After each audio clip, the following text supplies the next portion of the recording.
Kalusugan ng mga estudyante ang isa sa mga tinututukan daw ng Department of Education para tugunan ang learning crisis sa bansa. May ulat on the spot si Maki Pulido. Maki!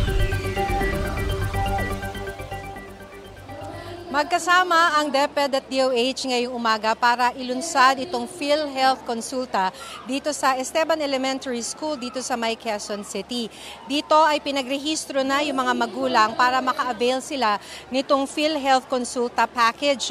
Ito yung medical consultation at laboratory tests na sagot ng PhilHealth sa mga participating health facilities. Ang tanging requirement lamang dito, Rafi, ay magparehistro. Ang kalusugan daw kasi ng mga estudyante may kinalaman sa kanilang learning. Kaya in fact, pagkatapos silang magparehistro sa PhilHealth, meron na ring available dito ngayon sa Esteban Abada Elementary School na magpakonsulta sa doktor, pati mga laboratory tests. Aminado naman ang DepEd, Rafi, na may learning crisis sa Pilipinas kung saan hindi raw angkop sa kanilang grade level ang pagbasa at pagbilang. Reaksyon nito ni DepEd Secretary Sonny Angara sa assessment ng UNICEF na may learning crisis sa bansa.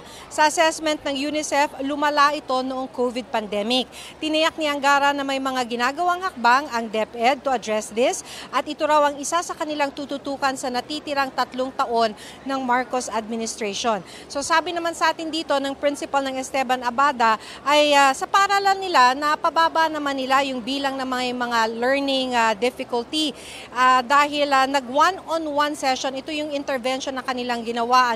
Sa loob ng 1 taon ay nagkaroon ng one-on-one session yung mga teacher at mga bata post-pandemic. So ang problema raw ngayon, sabi sa atin ng principal ng paaralang ito ay gadgets. Bumabagal yung learning ng mga bata dahil sa pagtutok nila sa kanilang mga gadgets. Rafi?